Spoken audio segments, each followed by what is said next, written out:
Tony Yoka, le champion olympique des poids lourds à Rio en 2016, traverse une période difficile dans sa carrière professionnelle.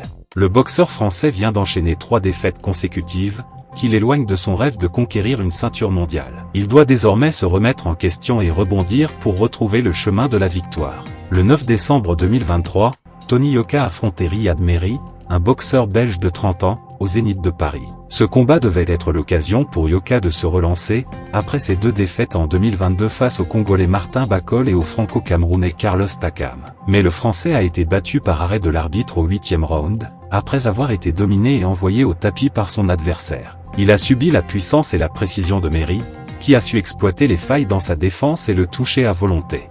Yoka a aussi été hué par une partie du public parisien, qui attendait plus de lui. Bonjour monsieur dame. Nous sommes ravis de vous retrouver, pour un nouvel épisode de l'Actu en Feu. Avant de continuer, merci de bien vouloir vérifier si vous êtes bien abonné à notre chaîne, et n'oubliez pas de mettre le petit pouce bleu pour aider cette vidéo à être vue. Pour revenir à notre sujet du jour, cette défaite a été un coup dur pour Yoka, qui avait misé gros sur ce combat. Il espérait ainsi se faire un nom sur la scène internationale, et se rapprocher d'un combat pour un titre mondial. Mais le rêve de Yoka s'est brisé face à Merhi, qui a confirmé son statut de challenger sérieux dans la catégorie reine. Le Belge, qui compte 32 victoires, dont 27 par KO, pour 2 défaites, a déjà affronté le Sud-Africain Kevin Le Renard, champion IBO des lourds légers, qui l'a poussé dans ses retranchements.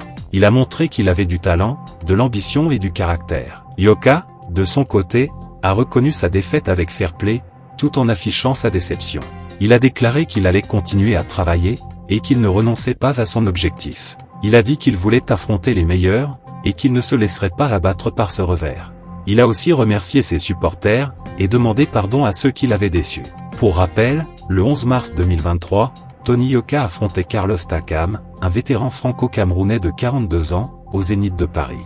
Ce combat devait être l'occasion pour Yoka de se relancer, après sa première défaite en carrière face au Congolais Martin Bakol, en mai 2022. Mais le Français a été battu au point, à l'issue de 10 rounds très disputés, 96 à 94, 96 à 94, 94 à 96. Il a subi la puissance et l'expérience de Takam, qui a su trouver les failles dans sa garde et le toucher à plusieurs reprises. Yoka, qui a 31 ans, compte désormais 11 victoires, dont 9 par KO, pour 3 défaites successives.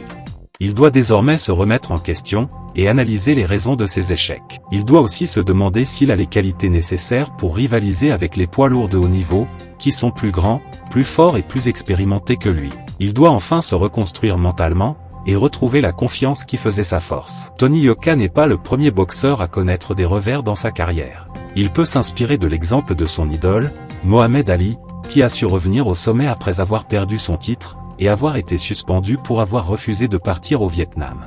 Il peut aussi se rappeler qu'il a déjà surmonté des obstacles, comme sa suspension d'1 an pour avoir manqué 3 contrôles antidopage en 2018. Il a encore le temps de rebondir, et de prouver qu'il est un grand champion. Et vous, que pensez-vous de cette actualité en feu? Pour nous, ce sera tout pour aujourd'hui.